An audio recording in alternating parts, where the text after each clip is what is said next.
ಇದು ಸಾರಿಗೆ ಸಚಿವರು ನೋಡಲೇಬೇಕಾದಂತ ಸ್ಟೋರಿ. ಒಂದು ಬಸ್ನಲ್ಲಿ 5 ವಿದ್ಯಾರ್ಥಿನಿಯರು ಮಾತ್ರ ಬರಬೇಕಂತೆ. ಒಂದು ಬಸ್ನಲ್ಲಿ 5 ವಿದ್ಯಾರ್ಥಿಯರು ಮಾತ್ರ ಬರಬೇಕು, ಹೆಚ್ಚಿಗೆ ಬರಂಗಿಲ್ಲ. ಸಾರಿಗೆ ಸಚಿವರೇ ದಯವಿಟ್ಟು ಈ ಸ್ಟೋರಿಯನ್ನ ನೋಡಿ, ಯಾವುದೇ ಕಾರಣಕ್ಕೂ ಮಿಸ್ ಮಾಡ್ಕೋಬೇಡಿ. ಯಾಕಂದ್ರೆ ಇಂಥ ರೂಲ್ ಏನಾದ್ರೂ ಇದೆಯಾ ಅನ್ನೋದು ನಮಗಂತೂ ಗೊತ್ತಿಲ್ಲ. ಹೆಚ್ಚಿನ ವಿದ್ಯಾರ್ಥಿಗಳು ಬಸ್ ಹತ್ತಿದ್ರೆ ಕೆಳಗಿಳಿಸ್ತಾರಂತೆ. ವಿದ್ಯಾರ್ಥಿನಿಯರಿಗೆ ಲೇಡಿ ಕಂಡಕ್ಟರ್ ವಾರ್ನಿಂಗ್ ಕೊಟ್ಟಿದ್ದಾರೆ. ನಮ್ಮ ಬಸ್ ಮಾತ್ರವೇ ಇರೋದಾ ಅಂತ ಕಿರಿಕಿರಿ ಮಾಡಿದ್ದಾರೆ. ಹಾವೇರಿ ಜಿಲ್ಲೆ ರಾಣಿಬೆನ್ನೂರು ತಾಲೂಕಿನ ಹಲಗೇರಿಯಲ್ಲಿ ನಡೆದಿರುವಂತಹ ಘಟನೆ. ಕ್ರಮ ಕೈಗೊಳ್ಳಬೇಕು ಅಂತ ವಿದ್ಯಾರ್ಥಿನಿಯರು ಮನವಿ ಮಾಡಿದ್ದಾರೆ. ಈ ಬಸ್ ಹತ್ತಬಾರ್ದಾ ಮೇಡಮ್ ಅಂತ ಪ್ರಶ್ನೆ ಮಾಡಿದ್ದಾರೆ. ಯಾಕೆ ಈ ದರ್ಪ, ನಿಮ್ಮ ಸ್ವಂತ ಬಸ್ಸಾ ಇದು ಅನ್ನುವಂಥ ರೀತಿಯಲ್ಲಿ ವರ್ತನೆ ಯಾಕೆ ಅನ್ನುವಂಥ ಪ್ರಶ್ನೆ ಕೂಡ ಈಗ ಕಾಡ್ತಾ ಇರೋದು. ಯಾಕಂದ್ರೆ ವಿದ್ಯಾರ್ಥಿನಿಯರು ಕೂಡ ಇದೇ ಪ್ರಶ್ನೆ ಮಾಡಿದ್ದಾರೆ. ಅಲ್ಲಿ ಗಮನಿಸ್ತಾ ಇದ್ದೀವಿ, ಲೇಡಿ ಕಂಡಕ್ಟರ್ ಫೋಟೋವನ್ನ ಗಮನಿಸ್ತಾ ಇದ್ದೀವಿ. ಇದೇ ಲೇಡಿ ಕಂಡಕ್ಟರ್ ಒಂದು ಬಸ್ಗೆ 5 ವಿದ್ಯಾರ್ಥಿಯರು ಹತ್ತಬೇಕು, ಹೆಚ್ಚು ಹತ್ತಂಗಿಲ್ಲ. ಹೆಚ್ಚು ಹತ್ತಿದ್ರೆ ಕಿರಿಕಿರಿ ಮಾಡ್ತಾರೆ, ಹೆಚ್ಚು ಹತ್ತಿದ್ರೆ ಕೆಳಗೆ ಇಳಿಸ್ತೀವಿ ಅಂತ ಹೇಳ್ತಾರೆ. ಇದೆಲ್ಲವನ್ನು ಕೂಡ ಮಾಡ್ತಾ ಇದ್ದಾರೆ ಆ ಲೇಡಿ ಕಂಡಕ್ಟರ್. ಪರಿಶಿಷ್ಟ ಪಂಗಡ ಕಲ್ಯಾಣ ಇಲಾಖೆ ಹಾಸ್ಟೆಲ್ ವಿದ್ಯಾರ್ಥಿನಿಯರು ಬೇರೆ ಬೇರೆ ಕಾಲೇಜುಗಳಿಗೆ ತೆರಳುತ್ತಾರೆ. 150ಕ್ಕೂ ಹೆಚ್ಚು ವಿದ್ಯಾರ್ಥಿನಿಯರು ಪ್ರತಿನಿತ್ಯ ಮಹಿಳಾ ಕಂಡಕ್ಟರ್ ದರ್ಪವನ್ನ ತೋರಿಸ್ತಾ ಇದ್ದಾರೆ. ಪ್ರತಿದಿನ ಇದೇ ಗೋಳು, ಪ್ರತಿದಿನ ಇದೇ ಮಾತು, ಅನುಚಿತ ವರ್ತನೆಯನ್ನ ಮಾಡ್ತಾ ಇದ್ದಾರೆ ಅನ್ನುವಂಥ ಆರೋಪ ಈ ಲೇಡಿ ಕಂಡಕ್ಟರ್ ವಿರುದ್ಧ ಕೇಳಿ ಬಂದಿದೆ. ಬೇರೆ ಬಸ್ಗೆ ಹೋಗಿ ನಮ್ಮ ಬಸ್ಸನ್ನ ಹತ್ತಬೇಡಿ ಅಂತ ಬಸ್ ಕೂಡ ನಿಲ್ಸಲ್ಲ ಕೆಲವೊಮ್ಮೆ. ಈ ರೀತಿ ಮಾಡಿದ್ರೆ ಮಕ್ಕಳು ಹೇಗೆ ಕರೆಕ್ಟ್ ಆಗಿ ಕಾಲೇಜ್ಗೆ ಸೇರೋದಕ್ಕಾಗತ್ತೆ? ವಿದ್ಯಾರ್ಥಿನಿಯರ ಮೇಲೆ ದೌರ್ಜನ್ಯ ಮಾಡಿದ್ದಾರೆ. ಈ ದರ್ಪಕ್ಕೆ ಕೊನೆಯೇ ಇಲ್ವಾ ಅನ್ನುವಂಥ ಪ್ರಶ್ನೆ ಈಗ ಕಾಡ್ತಾ ಇದೆ. ಆ ಬಸ್ಸಿಗೆ ಹೋದ್ರಿ ಇನ್ನೊಂದ್ ಬಸ್ಸಿಗೆ ಹೋಗ್ರಿ ಅಂತಾರೆ. ಎಲ್ರು ಹಂಗ ಅಂತಾರೆ. ಯಾವ ಬಸ್ಸಿಗೆ ಹೋದ್ರಿ ಅಂದ್ರೆ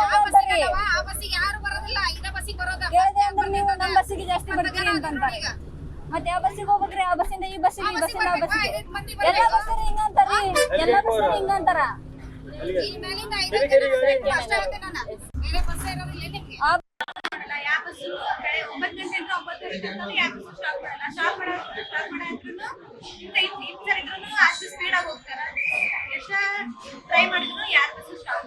ಅದೇ ಬಸ್ಸಿಗೆ ಹತ್ತಿದ್ರು ಅವ್ರ ಕಂಡಕ್ಟರ್ ಇದೊಂದೇ ಇದೆ ನಿಮಗೆ ಬಸ್, ಮತ್ತೆ ಬೇರೆ ಯಾವ ಬಸ್ ಇಲ್ವಾ ಅಂತ ಹಂಗ ಬೇಕಾಗಿ ಹಂಗ ಮಾತಾಡ್ತಾರೆ. ಅವರು ನಮಗೆ ಬಸ್ ನಿಮ್ಗೆ ಇದೇ ಒಂದು ಬಸ್ ಇರೋದ, ಬೇರೆ ಯಾವ ಬಸ್ ಇಲ್ಲ ಅಂತ ಹೇಳ್ತಾರೆ. ಯಾವ ಬಸ್ ಕೇಳಕ್ ಹೋಗ್ತಾರೆ ಅವ್ರ ಅಂತ ಹೇಳ್ತಾರೆ. ಯಾವ ಬಸ್ ಸ್ಟಾಪ್ ಕೊಡಕತ್ತೀರಿ ಹತ್ತಿದ್ರು ಆ ಕಂಡಕ್ಟರ್ ಹೆಂಗ್ ಬೇಕಂದ್ರೆ ಹಂಗೆ ಮಾತಾಡ್ತಾರೆ. ನಮ್ಗೆ ಯಾರ ಹತ್ರನೂ ಅನ್ಸ್ಕೊಳಕ್ಕಾಗಲ್ಲ.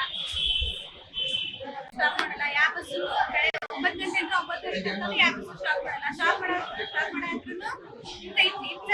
ಅಷ್ಟು ಸ್ಪೀಡ್ ಆಗಿ ಹೋಗ್ತಾರ. ಎಷ್ಟ ಟ್ರೈ ಮಾಡಿದ್ರು ಯಾರ ಬಸ್ ಸ್ಟಾಪ್ ಮಾಡಲ್ಲ. ಅದೇ ಬಸ್ಸಿಗೆ ಹತ್ತಿದ್ರು ಅವ್ರ ಕಂಡಕ್ಟರ್ ಇದೊಂದೇ ಇದೆ ಬರ್ತಕ್ಕಂಥ ಅಲ್ಲಿ ಆ ಮಾರ್ಗದಲ್ಲಿ ಇರ್ತಕ್ಕಂಥ ಪರಿಶಿಷ್ಟ ಪಂಗಡದ ಹಾಸ್ಟೆಲ್ ವಿದ್ಯಾರ್ಥಿಗಳಿಗೆ ಇವತ್ತು ಅಲ್ಲಿ ಆ ಮಾರ್ಗದಲ್ಲಿ ಆಗಿರ್ತಕ್ಕಂಥ ಎಲ್ಲಾ ಬಸ್ನ ಕಂಡಕ್ಟರ್ಗಳು ಬಸ್ ತರಬಾರ್ದಂಗೆ ಇವತ್ತು ಸಾಕಷ್ಟು ಸಮಸ್ಯೆ ಬಂದಿದೆ. ಈ ಹಿಂದೆ ಜೂನ್ ತಿಂಗಳಲ್ಲಿ ಮತ್ತು ಜುಲೈ ತಿಂಗಳಲ್ಲಿ 2 ಬಾರಿ ರಸ್ತೆ ತಡೆ ಮಾಡಿ ಪ್ರತಿಭಟನೆ ಮಾಡಿ ಅವ್ರು ಎಲ್ರಿಗೂ ಕೂಡ ನೋಟಿಸ್ ಕೊಟ್ಟು ಎಲ್ಲರೂ ಕಡ್ಡಾಯವಾಗಿ ಬಸ್ ತರಬೇಡಿ ಅಂತ ಹೇಳಿದ್ರು. ಆದ್ರೂ ಕೂಡ ಇವತ್ತು ವಿದ್ಯಾರ್ಥಿನಿಯರಿಗೆ ಬಸ್ಗಳನ್ನು ತರಬಾರ್ದು ಇವತ್ತು ಕಂಡಕ್ಟರ್ ಡ್ರೈವರ್ಗಳು ಕಿರುಕುಳ ಕೊಡ್ತಕ್ಕಂಥದ್ದು.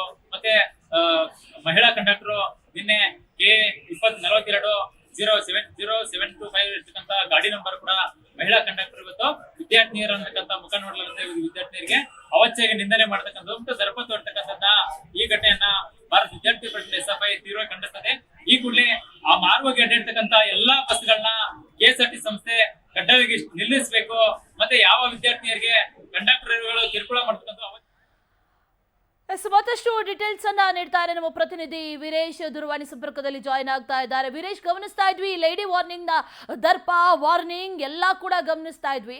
ಆದ್ರೆ ಇಂಥ ದರ್ಪ ಯಾಕೆ, ಇಂಥ ವಾರ್ನಿಂಗ್ ಅನ್ನು ಕೊಟ್ಟಿರೋದು ಯಾಕೆ? ಮಹಿಳೆಯರಿಗೆ ಬಸ್ ಪ್ರಯಾಣ ಫ್ರೀ ಅನ್ನೋ ಕಾರಣಕ್ಕ ಅನ್ನುವಂಥ ಪ್ರಶ್ನೆ ಒಂದು ಕಡೆ ಆದ್ರೆ, ಈ ರೀತಿಯ ದರ್ಪವನ್ನ ಪ್ರದರ್ಶಿಸಿದ್ರೂ ಕೂಡ ಅವರ ವಿರುದ್ಧ ಕ್ರಮ ಯಾಕೆ ಆಗ್ಲಿಲ್ಲ ಅನ್ನುವಂಥ ಪ್ರಶ್ನೆ ಕೂಡ ಕಾಡ್ತಾ ಇದೆ. ಡೀಟೇಲ್ಸ್ ಅನ್ನ ಕೊಡೋದಾದ್ರೆ ವೀರೇಶ್.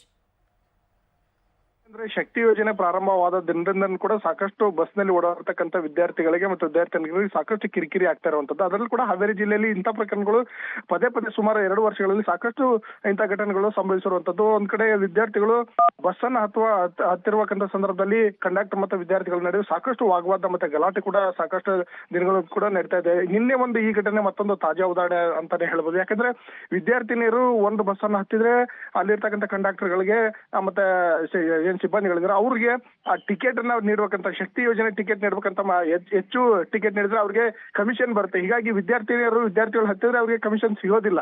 ಹೀಗಾಗಿ ವಿದ್ಯಾರ್ಥಿಗಳು ನಮ್ಮ ಬಸ್ಸಿಗೆ ಹತ್ತಬಾರ್ದು ಅನ್ನೋ ಒಂದು ಉದ್ದೇಶದಿಂದಾಗಿ ಹೀಗಾಗಿ ಕಂಡಕ್ಟರ್ ಏನು ವಿದ್ಯಾರ್ಥಿ ಮತ್ತು ವಿದ್ಯಾರ್ಥಿನಿಯರಿಗೆ ದರ್ಪವನ್ನ ತೋರ್ತಾ ಇರುವಂತದ್ದು ಪ್ರಕರಣಗಳು ಪದೇ ಪದೇ ಬೆಳಕಿಗೆ ಬರ್ತಾ ಇರುವಂತದ್ದು. ಅದರಲ್ಲೂ ಕೂಡ ನಿನ್ನೆ ಒಂದು ಏನು ರಾಣೆಬೆನ್ನೂರು ತಾಲೂಕಿನ ಹಲಿಯೇರಿಯಿಂದ ಮತ್ತೆ ರಾಣೆಬೆನ್ನೂರಿಗೆ ಕಾಲೇಜ್ ಹೋಗ್ತಕ್ಕಂಥ ವಿದ್ಯಾರ್ಥಿನಿಯರಿದ್ದಾರೆ. ಅವರು ಒಂದು ಬಸ್ ಅನ್ನು ಹತ್ತಾರೆ. ಆ ಬಸ್ಸಿಗೆ ಅಲ್ಲಿನ ಕಂಡಕ್ಟರ್ ದರ್ಪವನ್ನು ತೋರುವಂತದ್ದು ಒಂದು ವಿಡಿಯೋ ಕೂಡ ಈಗ ವೈರಲ್ ಆಗಿರುವಂತದ್ದು. ಜೊತೆಗೆ ಮಹಿಳಾ ಕಂಡಕ್ಟರ್ ಹೇಳ್ತಾರೆ ನಮ್ಮ ಬಸ್ಸಿಗೆ ಹತ್ಬೇಡಿ ಅನ್ನೋ ಕಾರಣ ಕೂಡ ಅವರು ಹೇಳ್ಬಾರ್ದಾಗಿತ್ತು. ಆದ್ರೆ ವಿದ್ಯಾರ್ಥಿನಿಗೆ ಈ ರೀತಿಯಾದಂತ ಒಂದು ದರ್ಪ ತೋರಿದ್ದು ಮಹಿಳಾ ಕಂಡಕ್ಟರ್ ಮೇಲೆ ಸಾಕಷ್ಟು ಸಾರ್ವಜನಿಕ ಮತ್ತು ವಿದ್ಯಾರ್ಥಿಯ ವಲಯದಲ್ಲಿ ಸಾಕಷ್ಟು ಆಕ್ರೋಶವನ್ನ ಕೇಳಿ ಬಂದಿರುವಂತದ್ದು. ಯಾಕಂದ್ರೆ ಇದು ಸಾರಿಗೆ ಸಂಸ್ಥೆ ಬಸ್ ಆಗಿರೋದ್ರಿಂದ ಎಲ್ರಿಗೂ ಕೂಡ ಹತ್ತೋದಕ್ಕೆ ಒಂದು ಅನುಮತಿ ಇರುತ್ತೆ. ವಿದ್ಯಾರ್ಥಿನಿಯರಿಗೆ ಉಚಿತ ಪಾಸ್ ಕೂಡ ಸರ್ಕಾರ ನೀಡಿದೆ. ಒಂದ್ ಕಡೆ ಏನ್ ಎಲ್ಲಾ ಮಹಿಳಾ ಪ್ರಯಾಣಿಕರಿಗೆ ಉಚಿತವಾದಂತ ಒಂದು ಶಕ್ತಿ ಯೋಜನೆಯನ್ನ ಸರ್ಕಾರ ಮಾಡಿದೆ. ಆದ್ರೆ ಇಲ್ಲಿ ಮಹಿಳಾ ಕಂಡಕ್ಟರ್ ಒಂದು ಏನಂದ್ರೆ ತಾವು ಹೆಚ್ಚು ಮಹಿಳೆಯರಿಗೆ ಅಂದ್ರೆ ಬಸ್ ನಲ್ಲಿ ಹತ್ತಕ್ಕಂತ ಟಿಕೆಟ್ ಕೊಟ್ರೆ ಅವ್ರಿಗೆ ಕಮಿಷನ್ ಸಿಗುತ್ತೆ. ವಿದ್ಯಾರ್ಥಿಗಳು ಪಾಸ್ ಇರೋರಿಗೆ ಹತ್ತಿದ್ರೆ ಅವ್ರಿಗೆ ಕಮಿಷನ್ ಸಿಗೋದಿಲ್ಲ. ಹೀಗಾಗಿ ಅಂತವ್ರನ್ನ ಹೊರಗಿಟ್ಟು ಬಸ್ ಅನ್ನು ಚಲಾಯಿಸಿ ಇವರು ದರ್ಪವನ್ನ ತೋರ್ತಾ ಇರೋದು ಮಾತ್ರ ನಿಜಕ್ಕೂ ಸಾರ್ವಜನಿಕ ವಲಯದಲ್ಲಿ ಖಂಡನೀಯವಾಗುತ್ತೆ. ಯಾಕಂದ್ರೆ ಸರ್ಕಾರದ ಒಂದು ಯೋಜನೆ ಸಾಕಷ್ಟು ಇರ್ಬೋದು, ಆದ್ರೆ ವಿದ್ಯಾರ್ಥಿಗಳು ಕೂಡ ಒಂದು ಉಚಿತವಾದಂತಹ ಬಸ್ ಪಾಸ್ ಅನ್ನು ಕೂಡ ಇದಕ್ಕೆ ನೀಡಿರುವಂತದ್ದು. ಅದ್ರಲ್ಲೂ ಕೂಡ ಅವರು ಕೂಡ ಮಹಿಳೆಯರಾಗಿರೋದ್ರಿಂದ ಅವ್ರಿಗೂ ಕೂಡ ಉಚಿತವಾದಂತಹ ಒಂದು ಪ್ರಯಾಣ ಇರುತ್ತೆ. ಹೀಗಾಗಿ ವಿದ್ಯಾರ್ಥಿನಿಯರಿಗೆ ಈ ರೀತಿಯಾದಂತಹ ಒಂದು ದರ್ಪ ತೋರಿದ್ದು ನಿಜಕ್ಕೂ ವಿದ್ಯಾರ್ಥಿ ವಲಯಗಳಲ್ಲಿ ಸಾಕಷ್ಟು ಒಂದು ಆಕ್ರೋಶಕ್ಕೆ ಎಡೆ ಮಾಡಿಕೊಟ್ಟಿರುವಂತದ್ದು. ಇಂಥ ಒಂದು ಘಟನೆಗೆ ಸರ್ಕಾರ ಮನಗಾಣಬೇಕಾಗುತ್ತೆ. ಯಾಕಂದ್ರೆ ಸಾರಿಗೆ ಸಚಿವರು ಈ ಬಗ್ಗೆ ಪರಿಶೀಲಿಸಿ ವಿದ್ಯಾರ್ಥಿಗಳಿಗೆ ಮತ್ತು ಬಸ್ ನಲ್ಲಿ ಸಂಚಾರ ಮಾಡತಕ್ಕಂಥ ವಿದ್ಯಾರ್ಥಿಗಳಿದ್ದಾರೆ ಅವರಿಗೆ ಸರಿಯಾದಂತ ಮಾರ್ಗದರ್ಶನ ಏನು ಸಿಬ್ಬಂದಿಗಳಿಗೆ ನೀಡಬೇಕು. ಯಾವ ರೀತಿಯಾದ ದರ್ಪ ತೋರೋದಾಗ್ಲಿ, ಅವಾಚ್ಯ ಶಬ್ದಗಳಿಂದ ನಿಂದನೆ ಮಾಡೋದಾಗ್ಲಿ, ಈ ರೀತಿಯಾದಂತ ಒಂದು ಶಬ್ದ ಬಳಕೆಗೆ ಸಿಬ್ಬಂದಿಗಳಿಗೆ ಕಡಿವಾಣ ಹಾಕ್ಬೇಕಾಗುತ್ತೆ. ಯಾಕಂದ್ರೆ ಸಾರಿಗೆ ಸರ್ಕಾರದ ಒಂದು ಆಸ್ತಿ ಆಗಿರುತ್ತೆ. ಆದ್ರೆ ಎಲ್ಲರೂ ಕೂಡ ಹತ್ತೋದಕ್ಕೆ ಇಳಿಯೋದಕ್ಕೆ ಅನುಮತಿ ಇರುತ್ತೆ. ಆದ್ರೆ ಈ ರೀತಿಯಾದಂತ ಒಂದು ದರ್ಪ ಖಾಸಗಿ ದರ್ಪ ತೋರಿದ ಒಂದು ಮಾತುಗಳು ಕೂಡ ಇಲ್ಲಿ ಕೇಳಿ ಬರ್ತದೆ. ಯಾಕಂದ್ರೆ ಇದು ಸ್ವಂತ ಬಸ್ ಅನ್ನುವ ರೀತಿಯಲ್ಲಿ ಕೂಡ ಕಂಡಕ್ಟರ್ ತೋರುವಂತದ್ದು ಸಾಕಷ್ಟು ಒಂದು ಚರ್ಚೆಗೆ ಕಾರಣ ಆಗಿರುವಂತದ್ದು. ಇದ್ರ ಬಗ್ಗೆ ಸಿಬ್ಬಂದಿಗಳ ಮೇಲಧಿಕಾರಿಗಳು ಯಾವ ರೀತಿ ಕ್ರಮ ಕೈಗೊಳ್ತಾರೆ ಅನ್ನೋದನ್ನ ಕಾದು ನೋಡ್ಬೇಕಾಗುತ್ತೆ Ashwini. Okay Veeresh, thank you ಡೀಟೇಲ್ಸ್ಗೆ.